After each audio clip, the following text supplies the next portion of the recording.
Hello friends, welcome back to the video. चलिए आज के इस वीडियो में हम देखने वाले कल मार्केट किस तरीके से प्लान कर सकते हैं ट्रेड करने के लिए। इस वीडियो में हम डिस्कस करेंगे दो इंट्राडे स्टॉक निफ्टी और बैंक निफ्टी के एनालिसिस को, जिसके भी आप पे हम अपनी कल की प्लानिंग करने वाले हैं। चलिए स्टार्ट करते हैं बैंक निफ्टी से। स्टार्ट करने से पहले अगर आप हमारे चैनल पर नए हैं तो चैनल को सब्सक्राइब करें और वीडियो को लाइक करें। चलिए बात करते हैं बैंक निफ्टी की। सबसे पहले अगर हम देखें बैंक निफ्टी को, तो बैंक निफ्टी की वीकली टाइम फ्रेम पे अगर आप देखें तो लास्ट 2 वीक से बिल्कुल पॉज कैंडल हमें दिखाई दे रहा है, मार्केट कहीं गया ही नहीं है। दैट मीन्स कि मार्केट क्या कर रहा है, यहाँ ब्रेकआउट के बाद होल्ड कर रहा है, ये टाइम करेक्शन कर रहा है और यहाँ से अपने आप को ये रेडी कर रहा है एक वापस बड़े रैली की। अब अगर ये यहाँ से ऊपर निकलता है तो मार्केट में डेफिनेटली 45,000 का टारगेट हमें बहुत ही जल्द देखने को मिलेगा। एक बार ये इसके ऊपर निकलता है तो उसके तो ये हमें दिख रहा है बड़े टाइम फ्रेम पे, वीकली टाइम फ्रेम पे। अब बात करते हैं डेली पे। डेली पे अगर हम देखें तो ये इसी नैरो से रेंज में स्ट्रगल कर रहा है। अब अगर यहाँ से ये ब्रेकआउट आता है तो ये एक अच्छा रेंज हो गया, अच्छा एक कंसोलिडेशन हो गया। यहाँ से ब्रेकआउट मिलता है तो वो डेफिनेटली सस्टेन करने के चांसेस हैं। लेकिन जितना अभी डेटा अपने पास है, जैसा अगर हम देखें एसजीएक्स निफ्टी को, तो हमें दिख रहा है कि कल हमें एक गैप अप मिलने वाला है। तो उस केस में हमारी प्लानिंग क्या होगी। चलिए बात करते हैं छोटे टाइम फ्रेम पे और इंट्राडे लेवल्स की बात करते हैं। सबसे पहले मैं आपको बता दूं कि शॉर्टिंग थॉट्स हमें नहीं रखना है। हम रिटेलर्स क्या करते हैं कि मार्केट इतना ऊपर आ गया है, इस रेंज में आ गया, अब हमें शॉर्ट करना चाहिए, अब मार्केट नीचे आएगा। ये बिल्कुल गलत थॉट है, हमें ये नहीं रखना है। अगर मार्केट को नीचे आना तो पहले मार्केट को प्रूव करने दीजिए। मार्केट खुद ही बताएगा आगे से कि हाँ मैं अब नीचे आना चाहता हूँ, वो आपको चार्ट पे दिखाई देगा, तब आप प्लान कीजिए। That means no shorting thoughts till market breaks the level 43,600। जब तक 43,600 ब्रेक नहीं होता है तब तक कोई शॉर्टिंग थॉट्स हमें रखने की जरूरत नहीं है। हम हर डिप को एज अ बाइंग अपॉर्चुनिटी देखेंगे। कोई भी डिप मिलती है वहां बाइंग प्लान करने की हम कोशिश करने वाले हैं। अब बात करते हैं कि कल के लिए हम बाइंग देखे तो देखे कैसे। अब जैसा कि अभी हमें डेटा दिखाई दे रहा है, एसजीएक्स निफ्टी हमें दिखा रहा है ऑलमोस्ट 85 पॉइंट्स का गैप अप। अगर निफ्टी 85 पॉइंट्स का गैप अप आएगा तो definitely bank Nifty 200 point gap up के चांसेस है। तो उस केस में हमें कहीं ना कहीं इस रेंज में ओपनिंग मिलेगी। तो ये जो हमारा ऑल टाइम हाई वाला ट्रेजेक्टरी है ये ब्रेक हो सकता है। अब यहाँ क्या होगा, ब्रेक होने के बाद हम रिटेलर शॉर्ट करने की गलती करते हैं, हमें वो बिल्कुल भी नहीं करना है।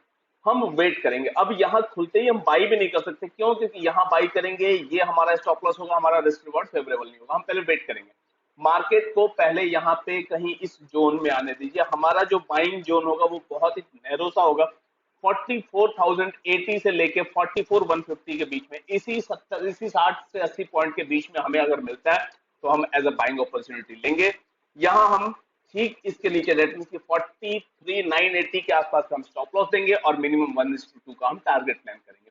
मैं एग्जैक्टली आपको लेवल्स नहीं बता सकता। क्यों? क्योंकि कल गैप अप कितना होता है, किस तरीके का गैप अप होता है, उसके ऊपर सारी सिनेरियोज डिपेंड करती है। सपोज किसी कारणवश अगर यहाँ पे फ्लैट ओपनिंग मिलता है तो उस केस में जब ये यहाँ से ऊपर निकलता है तो आप यहाँ भी बाई कर सकते हैं। लेवल क्या होगा उस केस में? उस केस में लेवल हमारा बहुत सिंपल सा होगा, 44,080 के ऊपर निकलता है 70 से 80 पॉइंट का एसएल लेंगे। पहला टारगेट हम लेंगे 44,200 का, उसके ऊपर निकलता है तो 44,300 का हम दूसरा टारगेट प्लान कर सकते हैं। बिल्कुल सिंपल। गैप डाउन के केस में हमें सेल नहीं करना, हम वेट करेंगे, पहले मार्केट को ऊपर आने दीजिए तब हम बाइंग प्लान करेंगे। शॉर्टिंग थॉट्स आफ्टर 43,600 ओनली, उसके पहले हमें बिल्कुल शॉर्टिंग थॉट्स नहीं रखना। तो इस तरीके से आप निफ्टी को कल के लिए प्लान कर सकते हैं। बात करते हैं, सॉरी, बैंक निफ्टी को कल के लिए प्लान कर सकते हैं। बात करते हैं निफ्टी की। निफ्टी को अगर हम देखें तो निफ्टी में थोड़ा सा मैं एक बार पहले बड़े टाइम फ्रेम को देख लेते हैं अपन। ये हो गया अपना weekly time frame. Weekly time frame पे देखेंगे तो मार्केट ने क्या किया, यहां से ब्रेकआउट, फिर पॉज, फिर ब्रेकआउट। तो अब ये अपने इस वाले रेंज को डेफिनेटली हिट करने की पूरी कोशिश करने वाला है।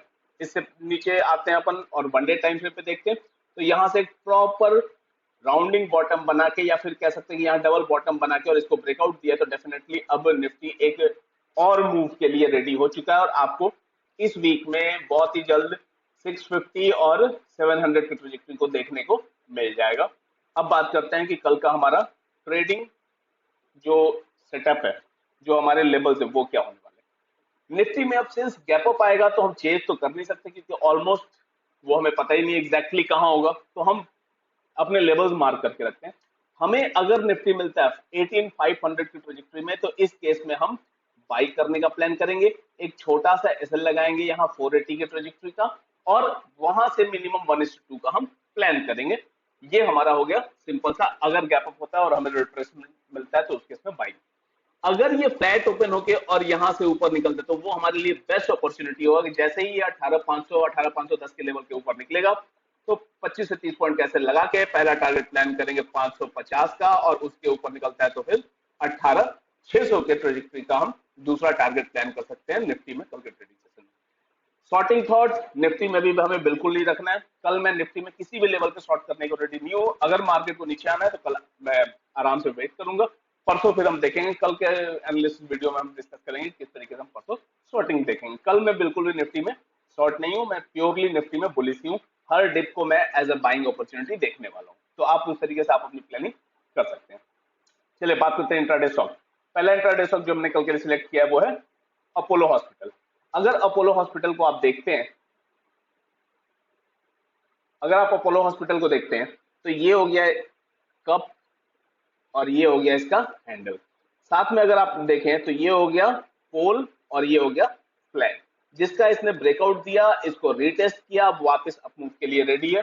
और रेडी कहाँ है? बिल्कुल अपने कप एंड हैंडल के नेकलाइन पे। तो अब अगर ये यहां से ऊपर निकलता है तो बहुत ही अच्छी बाइंग अपॉर्चुनिटी बन सकती है। 4620 के ऊपर निकलेगा, हम बाई करेंगे। 4605 का एसएल लगाएंगे, 4640 और 4660 का हमारा टारगेट होगा बाइंग साइड में अपोलो हॉस्पिटल।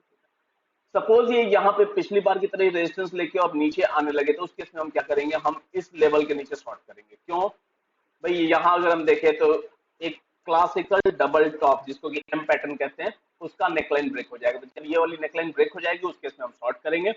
शॉर्ट कब करेंगे? जब 4580 के नीचे निकलता है। 4595 का एसएल लगाएंगे, 4560 और 4540 के हमारे टारगेट होंगे सेलिंग साइड में अपोलो हॉस्पिटल में। तो इस तरीके से आप इसे ट्रैक कर सकते हैं और अपनी प्लानिंग बना सकते हैं। दूसरा इंट्राडे स्टॉक जो मैंने कल के लिए सिलेक्ट किया है वो है बजाज फिनसर्व। बजाज फिनसर्व को आप अगर चाहें तो स्विंग के लिए भी रख सकते हैं। मैं आपको इसको डेली टाइम फ्रेम पे दिखा देता हूं। अगर आप इसे डेली टाइम फ्रेम पे देखेंगे तो यहाँ पे आप देखें तो एक रेंज में रहा और वापस अब इस रेंज को पिछली बार ब्रेकआउट दिया, फिर एक पॉज कैंडल और वापस इसको ब्रेक करने के लिए रेडी हो गए। तो अब अगर ये यहाँ से ब्रेक करता है तो इसके टारगेट थोड़े से बड़े हैं, जो कि 1480 और उसके बाद 1540 की ट्रेजेक्टरी को आपको देखने को मिल सकता है। तो थोड़े से वो बड़े टारगेट है, वो आपको पोजिशनल बेस पे ही मिल सकते हैं, इंट्राडे लेवल्स पे वो पॉसिबल नहीं है। अब बात करते हैं कि इंट्राडे लेवल्स क्या होंगे जिन पे हम कल ट्रेड करने वाले। तो हमें बहुत ही सिंपल एनालिसिस रखना है। अगर हम यहाँ से ट्रेंड लाइन बनाते हैं और देखते हैं तो यहाँ पे मल्टीपल हिट्स हो चुके हैं, और साथ में अगर हम देखें तो ये हो गया इसका लेफ्ट शोल्डर, ये हो गया इसका हेड और ये हो गया इसका राइट शोल्डर। साथ में अगर हम देखें तो एक बहुत ही नैरो से रेंज में ये कंसोलिडेट किया है। यहां से इस रेंज से बाहर निकला, ब्रेकआउट दिया, ब्रेकआउट के बाद बहुत ही अच्छा कंसोलिडेशन। तो अब कंसोलिडेट करके अगर ब्रेकआउट देता है तो बहुत अच्छी रैली हमें देखने को मिल सकती है।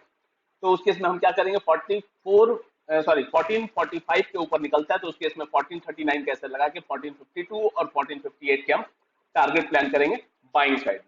जिनको पोजीशन में रखना है वो पहले से ही एमआईएस पे बाई ना करके एनआरएमएल पे बाई करें, वो थोड़े से अपने टारगेट को एक्सटेंड कर सकते हैं।